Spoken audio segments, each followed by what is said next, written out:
Hello.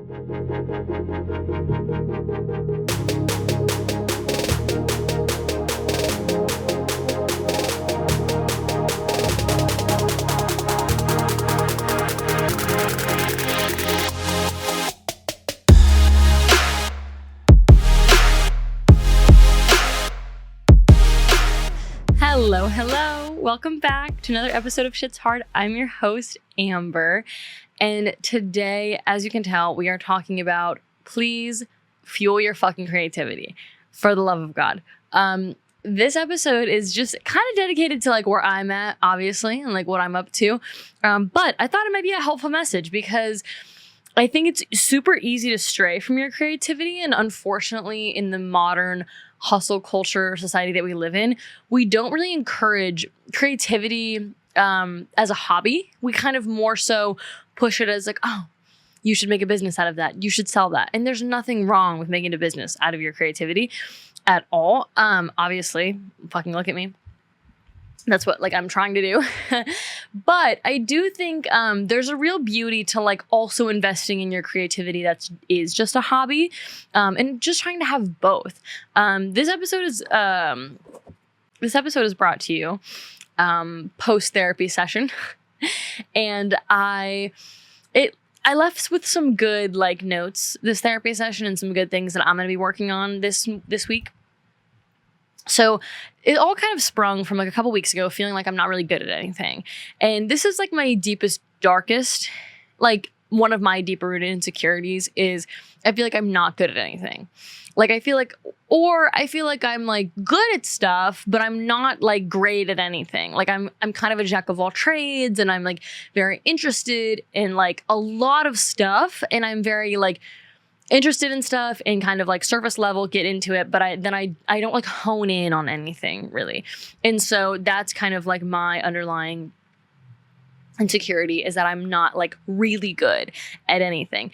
And when those feelings start to creep in, obviously I have my handy dandy confirmation bias, which comes around and says, well, you've been doing this podcast for 3 years and you have nothing to show for it. And you have not nothing to show for it. Obviously I do have 3 seasons worth of episodes. But it's more like telling me like, oh, well, we haven't really made a dime off of it. And like the engagement isn't good and things like, haven't really been going up like at a steady rate. And so, maybe you're not that good at this and maybe these feelings are right. And you know what I mean? Like if you look around, your confirmation bias will find anything to confirm for you. But I'm trying to lean out of that because obviously it's not helpful and it's not entirely true. So what came from this? Obviously I was in my little like sad, I probably took like a day where I was like, I'm just sad and I feel like I suck at everything, which is fine. My feelings are valid. And I think it's important to sit with your feelings for a little bit. And I did, I felt them and yeah, I was just like, this sucks.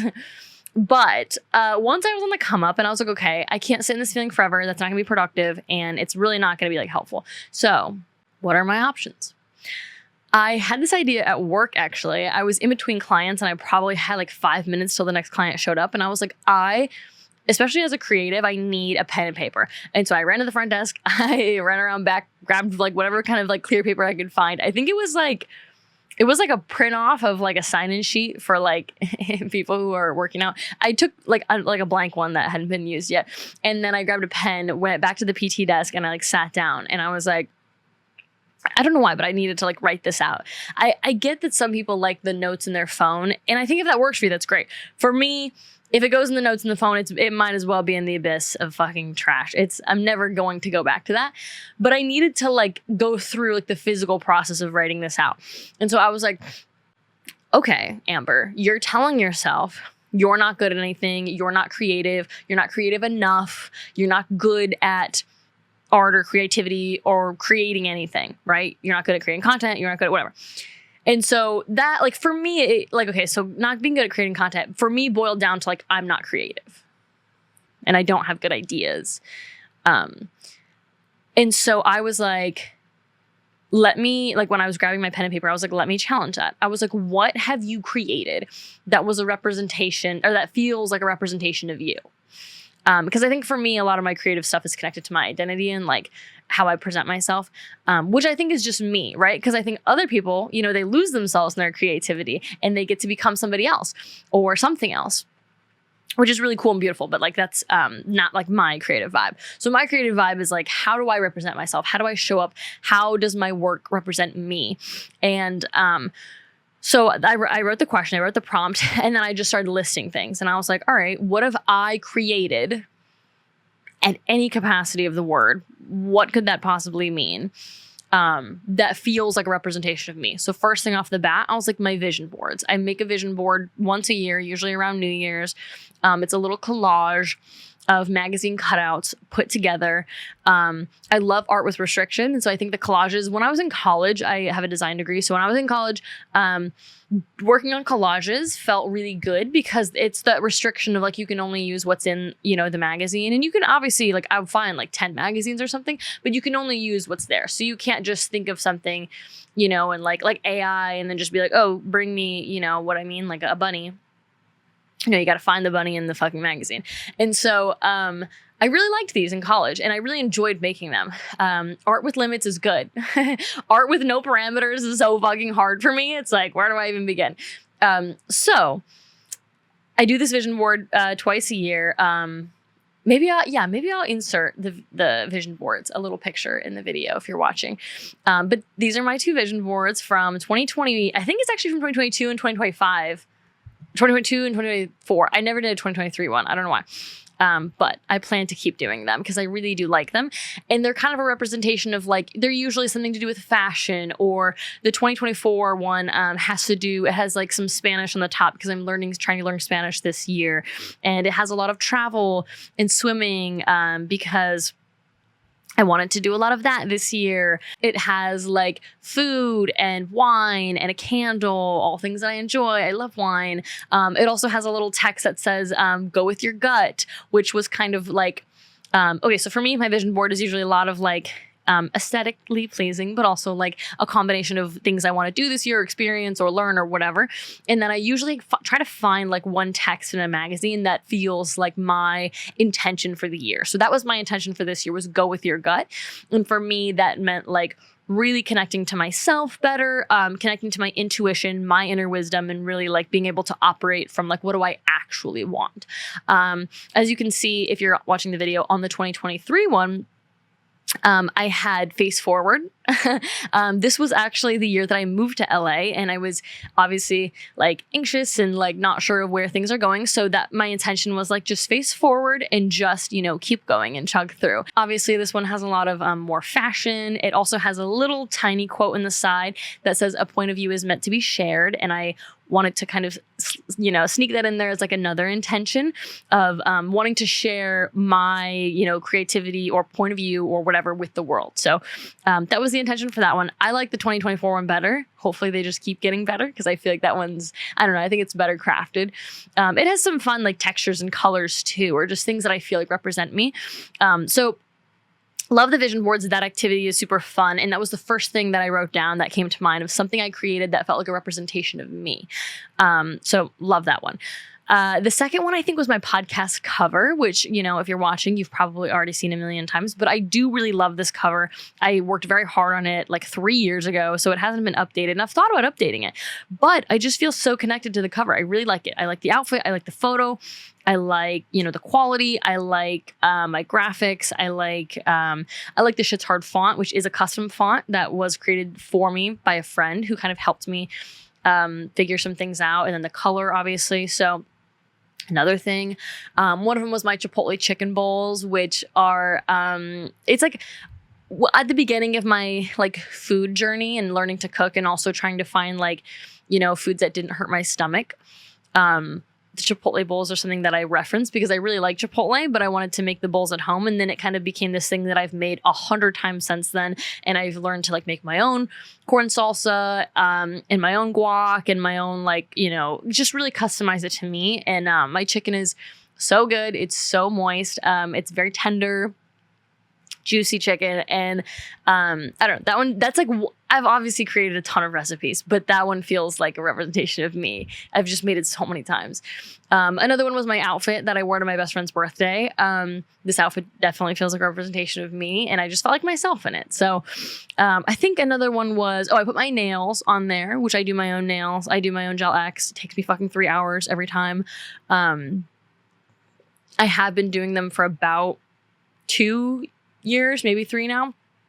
I've gotten significantly better. So fucking bad at the beginning. It was rough. And now I'm kind of playing around with like designs too and trying to like do the French tip and maybe some nail art. Well, my point being, it felt really good for me to list out and visualize and, force myself to challenge my brain and be like, wait, you are creative. You have created things, not only that feel like a representation of you, but also that you like, that you're proud of. Right. And so I think that was a really good exercise to try to get me out of that headspace of like, oh, you're not good at anything or you're not creative enough. I think a lot of people think that they're not creative. This is not true. This is a lie. This is a lie that somebody has sold you along the way. We are all creative. Really, my advice to you would be find your medium. Find your way in which you like to create. Because for some people, it's going to be the traditional, like, what do you think of when you think of somebody who's creative? We think of the arts. We think of painting. We think of, watercolors. We're thinking of drawings, like colored pencils, pens. Sketching is usually what we think of. And of course, that's very creative, but it's not the only creative thing. I feel like a second thing that might come to mind, fashion, these things are all creative, but, dig in a little bit deeper. If those things aren't for you or you don't like them, music, very, very creative. Songwriting, writing of any kind. If you like writing books, poetry, very creative. What else? Interior design at any capacity, really. So if that's, if you're not into sketching or drawing, but you're into, colors, patterns, and textures. If you do your nails, if you do your makeup, you are creative. Okay. My fucking college roommate, Allison, if you're listening to this, Allison would always, she was nursing and she was a pre-med major and now she's in med school. Obviously very academic girly, very intelligent.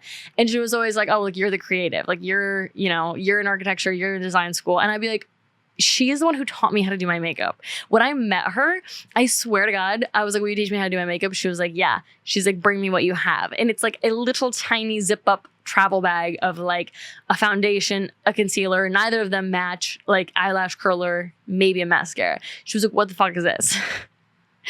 And this bitch in our freshman dorm shows me her like briefcase of makeup. She's like, this is 1/4 of what I have, Amber. I couldn't bring it all to college. And I was like, that's fucking crazy. You're going to sit here and tell me you're not creative.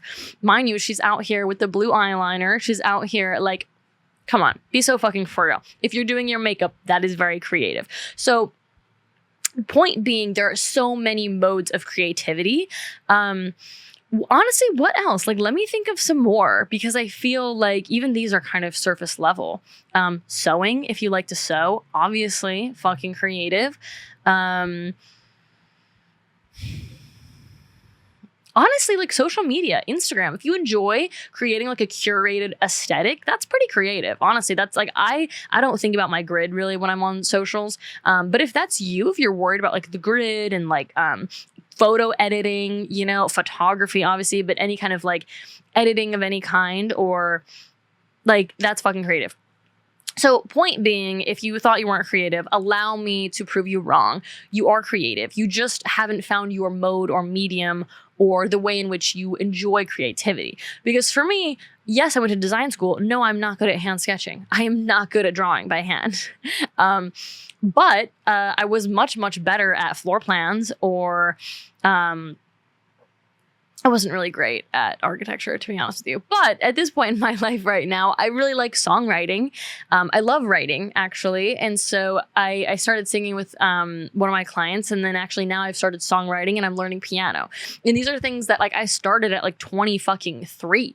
Like, you know what I mean? Like it doesn't have to be this thing that like, oh, I've been doing this since I was 4. Like, I think that can also become a little intimidating as people who have like been doing this for so long and they're so good at it and they're so talented and I'm at the beginning.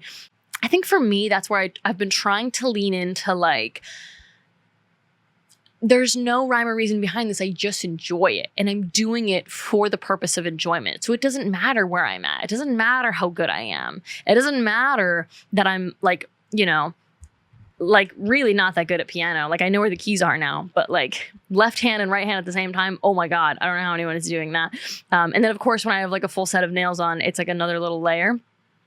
but I fucking enjoy it. I have so much fun doing it. And I'm enjoying just the process of learning more because I have no intention with like where to go. And I think that's kind of set me free creatively to just do whatever the fuck I want. And I'm trying to integrate that more into my podcast or my content.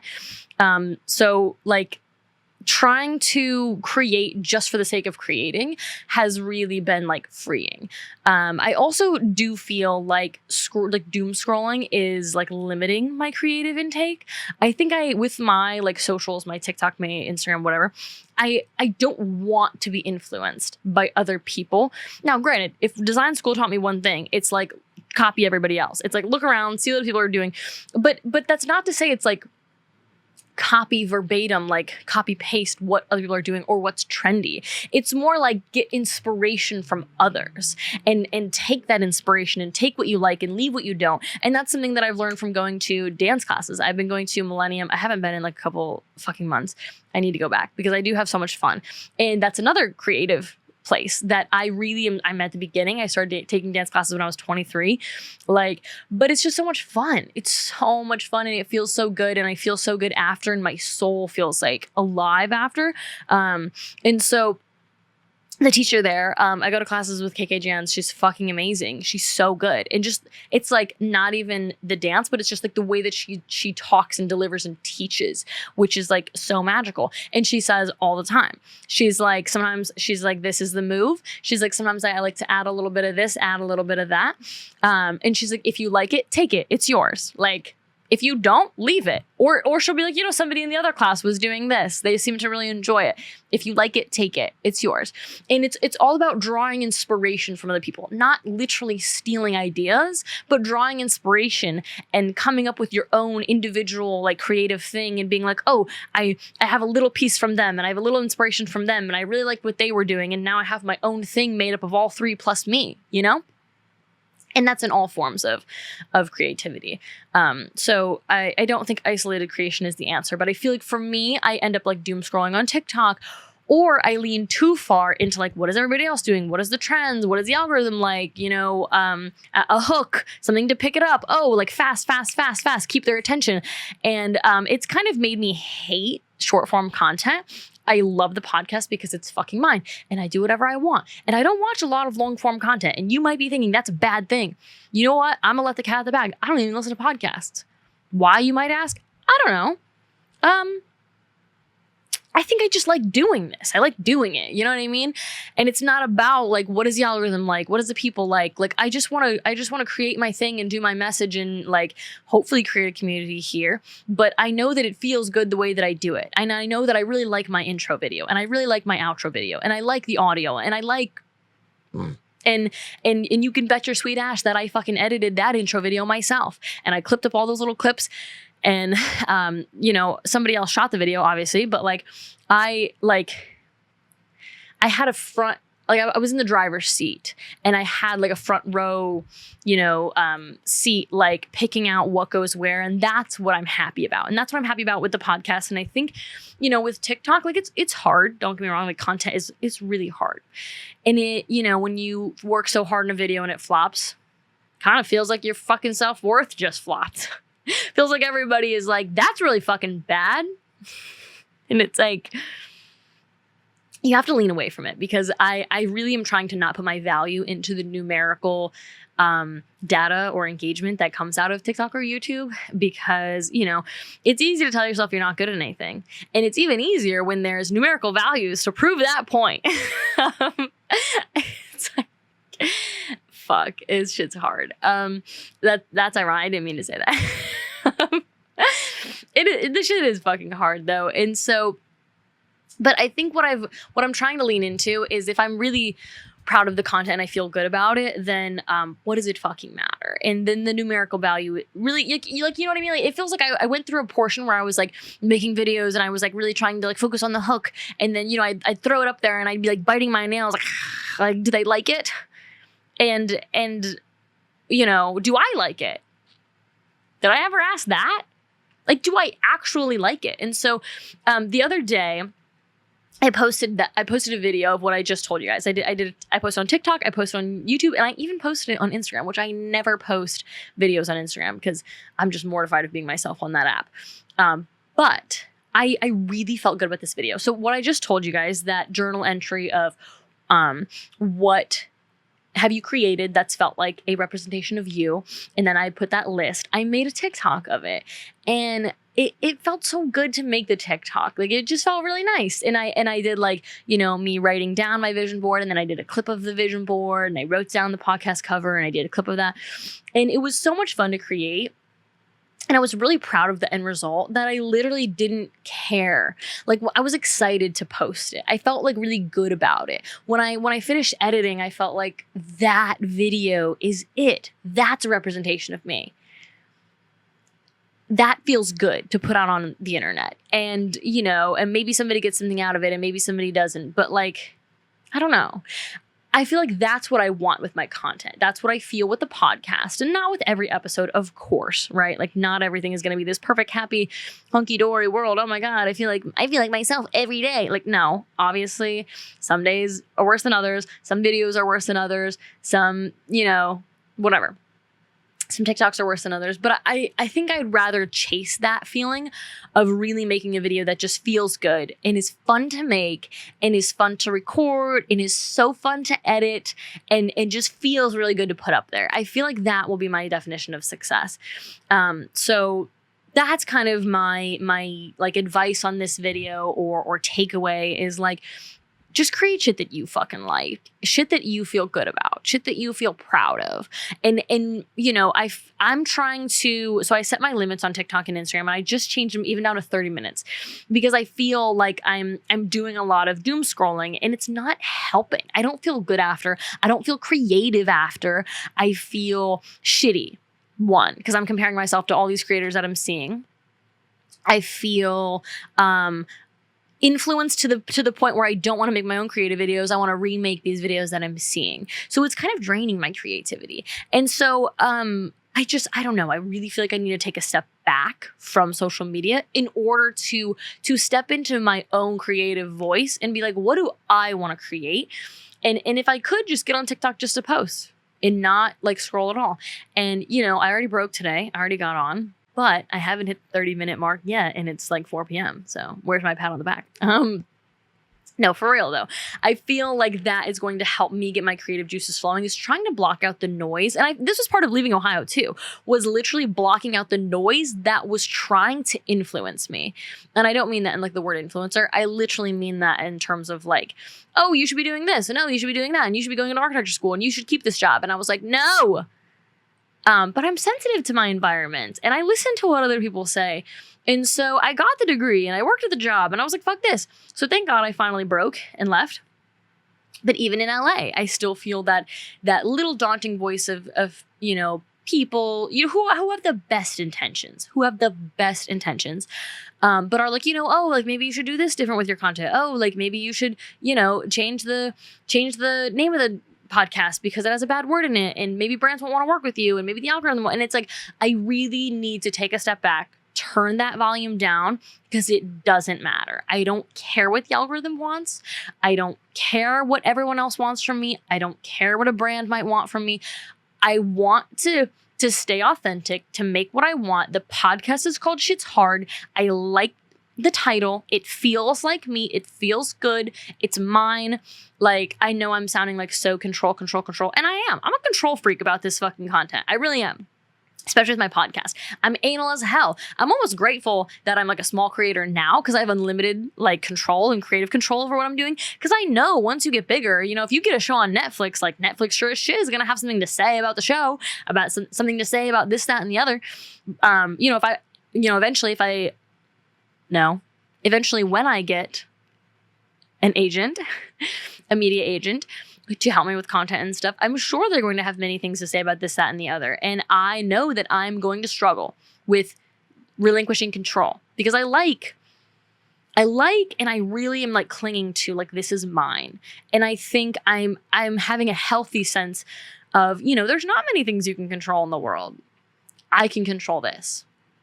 It's my podcast, and I do it how I like, and it's my TikTok, and I make the videos that I like, and sometimes I don't. And so that's kind of my current focus is, please fucking fuel your fucking creativity. Lean in to whatever it is. If it's the music, if it's art, if it's drawing, if it's theater, if it's fucking like whatever the fuck just came to your mind when I said that, please fuel that, because we need it now more than ever.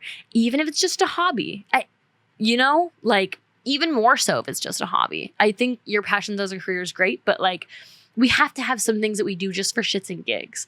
One last thing, when I was, in this downward spiral of like, I feel like I'm not good at anything.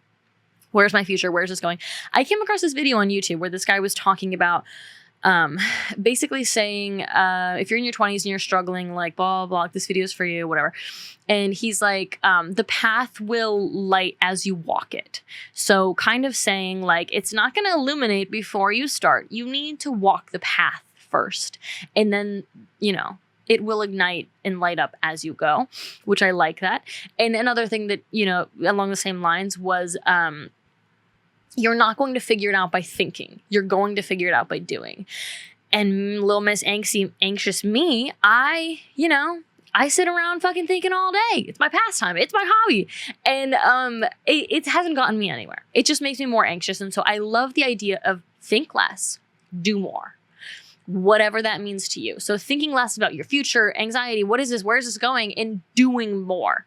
So for me, that means playing piano, writing music, going to yoga, focusing on my job, training my clients, educating myself, maybe, hosting events here shortly, working on the podcast, creating TikToks, like fueling that creative fire instead of sitting around thinking, where is this going, and doom scrolling and being like, oh, I feel like shit.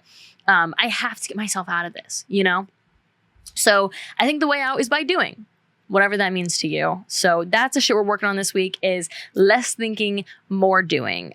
If you are, struggling, or you're like, I'm not really sure, or not sure where to go with creativity, you got to just try it. Just try it. So whatever just came to your mind, right? A woodworking class, maybe? I don't know. Maybe ink blotting. I don't fucking know. Watercolor, like charcoal. I fuck with charcoal. If collages maybe stuck out when I said that, try it. And let me be the first to tell you, okay? There is no shame in the quitting game, okay? So if you try it, and you don't like it, and you're like, this kind of fucking sucks, quit.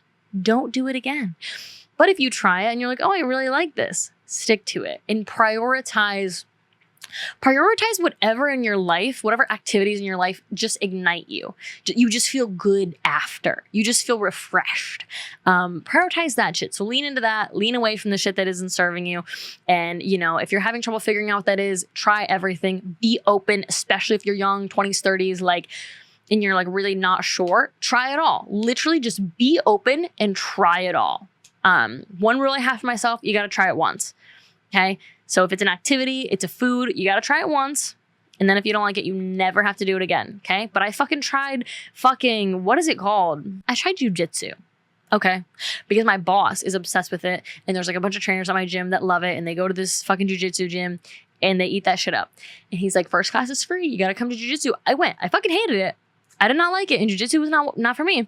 But I tried it. Okay. And I was open. And it wasn't that bad. It wasn't for me. But, since then, I've actually gone to boxing, which is kind of like a segue out of jiu-jitsu and into boxing. And I really like boxing. So once you try things, you might be like, oh, this isn't for me. But maybe this other thing is that's kind of close and related, So we're trying everything this week. If you're struggling with this, I'm right there with you. But we are going to work on it because this shit is hard. I will see you on the next one.